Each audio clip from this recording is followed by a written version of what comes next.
What's up, gang? Welcome to Room and Board. My name is Chris George, and today we have another episode of Tabletalk, inspired by the Rodney Smith series of the same name, where we pick a topic about something in the board gaming hobby, and I'll share my initial thoughts, and then I'll compile all of the comments into a follow-up Table Talkback video some indeterminate amount of time later. And that way, as is the tagline associated with this series that I came up with, we can all participate in the conversation. And today's topic is about gatekeeping, behaviors and patterns that exclude people from entering the hobby unless it's on your terms. That's my definition of gatekeeping. Webster's dictionary defines marriage at... Wait, no, that's a different script.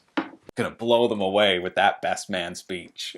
But gatekeeping, this isn't necessarily a fun topic. Unless, of course, you're talking about this guy from Atmosphere, the biggest, baddest, and best gatekeeper of them all. And the most fun, let's be real. The funding's over. Did anybody back Atmosphere? Who's excited about the new edition that's coming out? Not even me. But really, we should pivot this entire topic of conversation back to where it should be, which is obviously a 2-hour-long video essay on why VHS board games should 100% return. I'm looking at you, pile of bullets.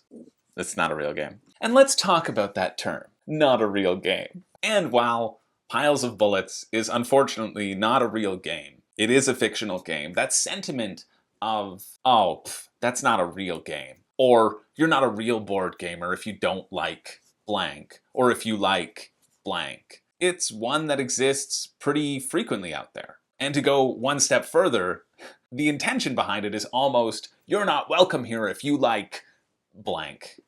Monopoly, Cards Against Humanity, Catan, Twilight Imperium 3. Which, no, you're not welcome. You are not welcome here. Whatever it might be, you are inferior because of this. That's the sentiment. I'm not saying that you personally are inferior, unless, of course, once again, my friend Josh is watching, in which case, please, please, please change absolutely everything about yourself. I don't know why I have to keep telling you this. But there's a lot to unpack here, which is coincidentally what I said to my friend Josh when I kicked him out of my house and moved him into his own new hole in the ground. Okay, that's the last one, I swear. Let's actually talk. No more jokes. But there are a lot of things going on with this mentality, and I know I've been definitely guilty of saying these sorts of things. For example, I really don't like Cards Against Humanity.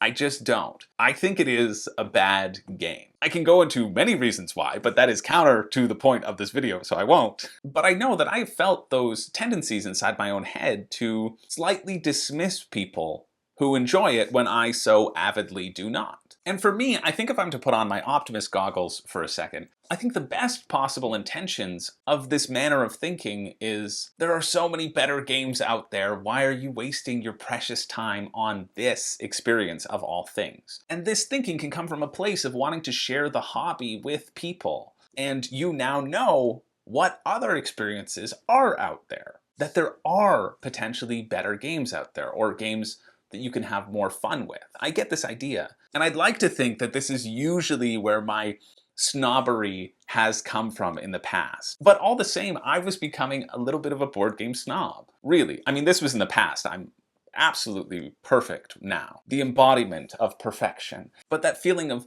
looking down on those who don't share my sense of... What is it? What is it with the glasses? I don't know. Looking down on those who don't share my sense, the same refined palate as I do. And I know I have those tendencies for sure, and I feel like a lot of people do. Of course, my opinion is the best one, otherwise it wouldn't be my opinion. I would have changed it to the best one if it was wrong. And I'm not sure what it was that shifted things in me, but I think it was about recognizing my goals. That's what it ultimately comes down to. Is your goal to share the hobby and share your enjoyment of it? Because that's what it is for me. I want to slowly change people into my perfect gaming partner so that I always have a perfect gaming partner readily accessible to me whenever I want to play something. And so I realized that just crapping on someone's enthusiasm for something is not something that I want to do. If my goal is for people to ultimately play more games, then why am I actively preventing them from doing so, or encouraging them to do so? Because also, when it really comes down to it, whose opinion are people going to value more? The person who ridiculed them for offering up a suggestion of something to play? Are they going to trust that person's opinion on what's fun? The person who was dumping all over their fun the whole night? Yeah, they clearly know how to have a good time. And there's obviously a difference here between razzing your friends and having some fun banter, where it's clear you're going to still respect their opinion on other things because you have a pre-existing relationship. Unless, of course, again, you are my friend Josh, I do not respect you. I do not know how I can make this more clear. Please stop calling me. And so there's a difference between that versus people that you might meet at conventions or new meetups, where that strong opinion can feel like much more of an attack. I mean, conventions can be particularly insidious, especially for women, when you get into other issues like assuming that women can't play heavier games, or looking down on anyone who prefers a lighter strategy game because you don't think that they can comprehend the in-depth strategy that you can. Not because people are different and have different tastes. These little microaggressions are not serving the goal of getting people to play more games. And as much as we might talk about how, oh yeah, this hobby is for everyone, humans are also awful and are great at making sure that's not the case. As a side note, I really think Shelf Story's panel of women creators in board gaming should be essential viewing for anyone with a penis who attends a convention. I'll link to that in the description below. Please remind me if I don't. I really like that channel. I think he's got some very insightful things to say, and often with a lot more compassion than I feel towards certain ignorance. So please remind me if I forget to link that. And we're getting slightly off track here. And really, all that, everything we've just talked about, is a little bit besides the point that I want to talk about. I mean, it's pretty easy to make a video to say, hey, be nice to people. Let people like what they like. This is why we can't have nice things. But I'm also particularly interested in exploring why we do this. Why do we often have that very visceral feeling inside of us that we have to change people's minds, that they have to conform to be just like us or share our exact same correct opinion that Cards Against Humanity is a bad game? And I think, or I propose, that a lot of this has to do with the concept of identity, or more specifically, having your identity being defined by the hobby. Even just how we refer to playing games as being in the hobby is a weird turn of phrase for me. Like we're part of some exclusive club, the hobby. We're in the know. Okay, hobby, go find something that isn't just another word plus hob. How's that for a callback to an already obscure reference? But I think for a lot of people, board gaming becomes their identity. I'm a little bit in the throes of this right now. And it isn't just board games. A lot of things can have that effect. We're going to enjoy spending time with like-minded people who share our interests. So naturally, the feedback loop continues upon itself and emphasizes what we talk about because we like to talk about it. But I do think that a lot of us would consider ourselves a board gamer, a subset of that gamer category. Very different subset, hopefully. The gamer category is probably the most toxic gatekeeping community out there. Anybody remember Gamergate? If you don't, I'll link to another great video about that in the description that my friend sent me. It's significantly less fun than this one, but it's really, really interesting. Again, if I forget, please remind me. But I would refer to myself as, well, I'm a pretty big board gamer. That's a common turn of phrase that I use around people to explain my interests. But I think the potential problem with this, somewhere along the line, this concept of our hobbies, and as we get more interested in them,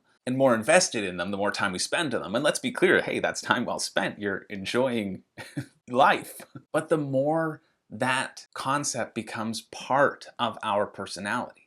And while it's lovely to be passionate about the hobby, and I would certainly describe myself as such, passionate, when we adapt it to become part of ourselves, I think it becomes more personal. And I think it's the feeling of it becoming a defining characteristic of our personality, or of ourself, or of our identity, that then becomes so offensive when people disagree, when they don't see the light, when they don't like what you like, because now it has become this personal attack. And when it becomes personal, things become precious to us, like the novel Push by Sapphire, and people get defensive. We access that part of our brains that is associated with danger. I assume. When I get a brain of my own, I'll be able to confirm this hypothesis. Just a hypothesis for now. But it becomes this personal attack. Why does this person like this thing that I have already deemed irredeemable? That must say something about them as a person. Or why does this person not like the thing that I like? So instead of actually caring about why that person's ideas differ from yours, and also who cares about that? People are different, we like different things. We get so sidetracked with trying to prove our points or trying to make them stop liking something that they like or are excited about that we don't care about the more interesting topic, which is why were they excited in the first place? How can we use that excitement to find common ground to talk about board gaming with someone else? Because when we get down to it, we're really just talking about toys here. I mean, I may have skipped senior kindergarten, but even I know that it's pretty dumb to get upset about toys. And I'm not saying it's dumb to be invested in fun, silly things. That's pretty much all I ever get invested in. Sorry to all of my relationships. If you're not silly, I'm not interested. But it is dumb to have this snobbish reaction, I think. It's not dumb to have good taste. I'm sure yours is impeccable. It's just dumb to be a dick to people when they don't appreciate your wondrous filet mignon. I mean, I did say that this video isn't really about that, but then again, it's also not a bad takeaway. I don't really have a good conclusion for this one, but that's why we have a follow-up video where you can all say insightful and definitive things, and I get to chime in and say, oh yeah, I also thought this too. So I'm curious, why does this become so personal? Why do we become so attached to our hobbies? Where's the line about caring about something too much, or is there even a line? Because really, how many bad games should we sit through before we get to introduce somebody something exciting of our own? I mean, that's probably what a bunch of your guests think when you make them play a bunch of untested prototypes that they're not interested in because, well, you have to put out a video tomorrow.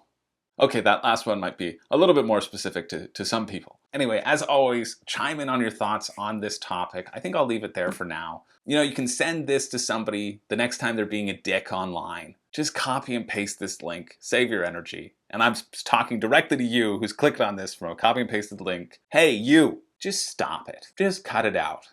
Your approach is ineffective for your goals, or at least mine was. And that's why I wanted to talk about this as well. My name is Chris George. Thank you all so much for watching. I do not have a catchphrase, but you know what's also dumb is to have the catchphrase, don't be a dick, and put yourself forward as the bastion of all things nerdy, and then throw your producer under the bus when they make a rules mistake on a series where the whole conceit is that you know the rules because you love these games. That one also might be specific to some other instances. Anyway, have a wonderful day. I'm putting this out around the holidays, so continue to have a wonderful holiday, and I hope you play lots and lots of games. See you in the next one.